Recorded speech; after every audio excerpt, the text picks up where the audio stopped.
তিনি অরবিন্দবাবুকে বললেন, দেখুন ঢুলুদা, স্ক্রিপ্ট শুনে আমার মনে হচ্ছে এই রোলটায় আমায় ঠিক মানাবে না।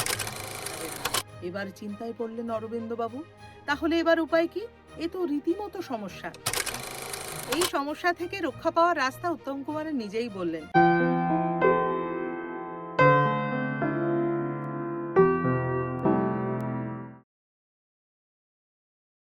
সালটা ছিল 1968।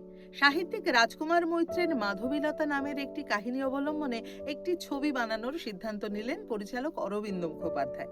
চিত্রনাট্য লেখা সম্পূর্ণ হলো। প্রণব রায় এবং অরবিন্দ মুখোপাধ্যায় দুজনে মিলেই চিত্রনাট্য লিখলেন। প্রাথমিকভাবে ভাবা হলো এই ছবিতে বিশ্বজিৎ এবং সন্ধ্যা রায়কে নায়ক নায়িকা হিসেবে নেওয়া হবে, কিন্তু সেখানে একটু সমস্যা দেখা দিল। ওই দুজনেরই তখন ডেট পাওয়া যাচ্ছিল না।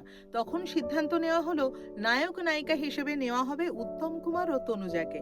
তার ঠিক আগের বছর অর্থাৎ 1967 সালের 6 অক্টোবর মুক্তি পেয়েছে অ্যান্টনি ফিরিঙ্গি। সুপার ডুপার হিট হওয়া সেই ছবির উত্তম তনুজা জুটিকেই আবার ফিরিয়ে আনার কথা ভাবা হলো। সেই ভাবনা অনুসারেই কাজ এগোলো।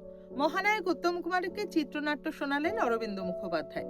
স্ক্রিপ্ট শুনে কিন্তু উত্তম কুমার বললেন অন্য কথা। তিনি অরবিন্দবাবুকে বললেন, দেখুন ঢুলুদা, স্ক্রিপ্ট শুনে আমার মনে হচ্ছে এই রোলটায় আমায় ঠিক মানাবে না। এবার চিন্তায় পড়লেন অরবিন্দবাবু। তাহলে এবার উপায় কি? এ তো রীতিমতো সমস্যা। এই সমস্যা থেকে রক্ষা পাওয়ার রাস্তা উত্তম কুমার নিজেই বললেন। তিনি অরবিন্দ মুখোপাধ্যায়কে বললেন স্বরূপ দত্তের কথা। উত্তম কুমারের সাজেশন মেনে অরবিন্দবাবু সেই সিনেমায় নায়ক নায়িকা হিসেবে নিলেন স্বরূপ দত্ত এবং তনুজাকে। তৈরি হলো একটি বাংলা ছবি, যার নাম হলো পিতা পুত্র। 1969 সালের 11 এপ্রিল সেই ছবি মুক্তি পেল রূপবাণী, ভারতী এবং অরুণা প্রেক্ষাগৃহে। এই সিনেমায় গান লিখেছিলেন প্রণব রায় এবং সুর দিয়েছিলেন পবিত্র চট্টোপাধ্যায়। সন্ধ্যা মুখোপাধ্যায়ের কণ্ঠে সেই ছবির একটি গান চূড়ান্ত জনপ্রিয় হয়েছিল। কি সেই গান?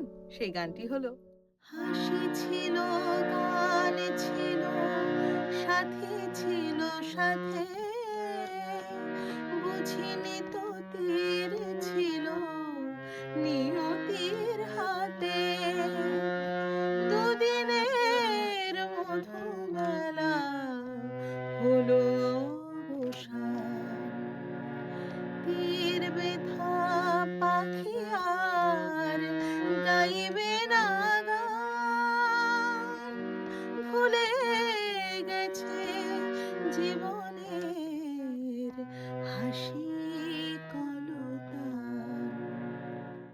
আজকের কাহিনী তাহলে এখানেই শেষ। আবার দেখা হবে আগামী পর্বে নতুন কোনো কাহিনী নিয়ে। ততক্ষণ সকলে খুব ভালো থাকবেন, সুস্থ থাকবেন।